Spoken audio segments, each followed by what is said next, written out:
Yo, what's up, everybody? So, I want to share this case study because I think it's important, especially if you don't have someone that you can talk to about your training, that when you feel like you're crashing and burning and things aren't going well, and you get on the trainer and have a horrible session, sometimes just zoom out, look at the big picture. I hope this one saves you from jumping off the hypothetical cliff and just feeling really bad about where training's going. So I had an athlete who crushed a big ride on Sunday, rode it really well, sub 4 hours. He's getting ready to do some big gravel events, and then had a funky start to the week. Monday, he took his rest day. Tuesday, his son got sick, so he pushed the ride to Wednesday. Wednesday, life happened, and then he got to Thursday. Thursday, I had said, I'm thinking, man, he had 3 days off. That's not great. Still, let's try this lactate clearance workout. It starts with a hard start in the beginning, which may have been too much, but I was thinking he was going to be outside. And of course, and my thinking was he's going to be outside. It's going to be fun to do this workout. Worst case scenario, he audibles to endurance and gets a ride in. Well, it's pouring rain in the Northeast, so he gets on the trainer. This is what he emailed me today. All right, so you know about the stomach bug. Life happened Wednesday. Get on the trainer this morning because it's pouring. I could barely get through 30 minutes. RPE was sky high through the roof. I know there's so many factors that can affect this performance: rest, food, hydration, etc. But I just don't understand, how could I have an amazing ride on Sunday and now I can't do 30 minutes on Thursday?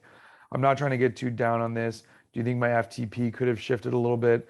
The rain will clear, and so I can ride after work. Should I retry this workout? It really looks doable in Training Peaks. I'm not sure why I just got my butt kicked. I'm trying to keep my eyes on the goals while knowing life happens, but I'm worried about falling off track since August is a big month.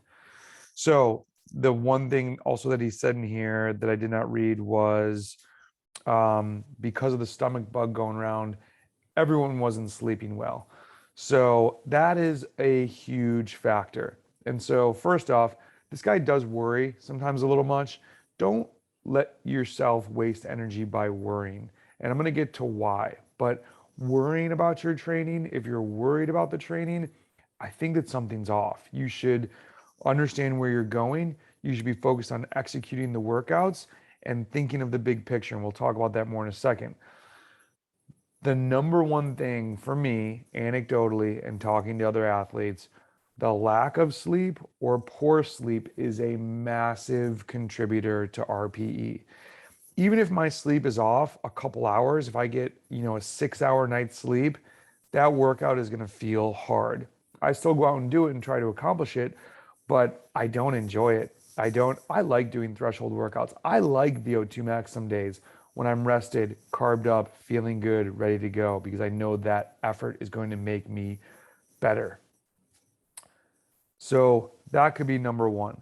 This guy's pretty good on his hydration now, especially if he's indoors, good on the nutrition. He focuses on that a lot.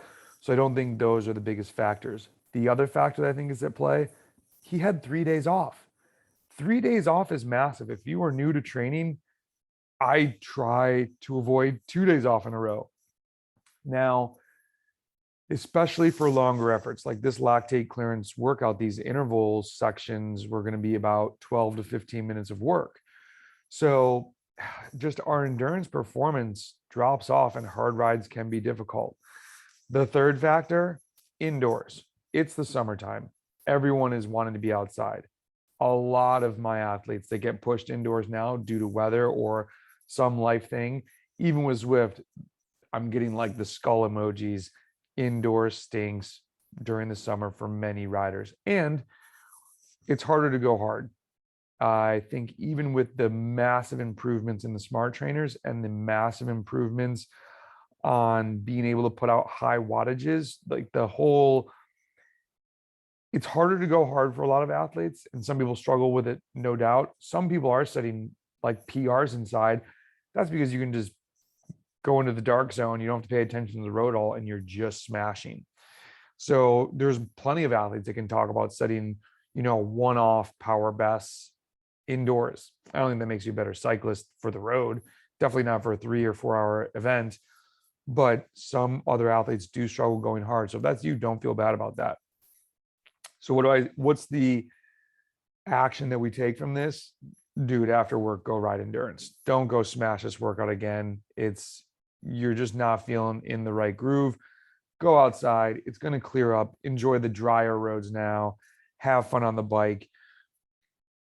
And I stressed, you only fall off track by not pedaling a bike. Continue to pedal.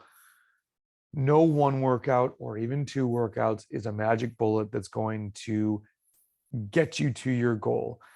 Consistency will, continuing focusing on the big picture will get you to your goal, but big gaps are the only thing that's going to get you off track. That's the only thing you need to worry about.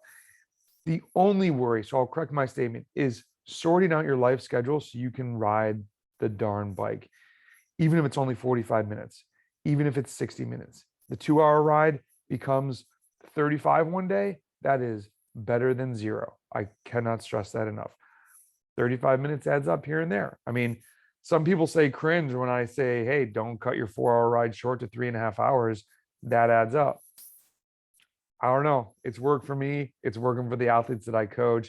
It's working for a lot of people that consume the content and message me like, man, your approach is pretty damn basic. I did it for 6 months. This isn't rocket science. Don't get sucked into making this more confusing. Overanalyzing and paralyzing yourself is not a key to success. Simple, tried and true methods. Stay aware of new ideas that are coming out. We're always tweaking. I mean, even I'm tried and true and old school, but my methods have definitely changed even from 2 years ago. It's like anything, you just get better at stuff. So we're finding better ways to get faster, more optimal ways to get faster, and we're going to continue to do so. So thanks for watching. Share this with a friend that might find it helpful. Please thumbs up and subscribe on YouTube. If you're listening to the podcast, please, please, please leave us a 5-star review. It tells the algorithms, hey, this podcast is worth listening to. And that's all I got for you. Hope you have a great day. See ya.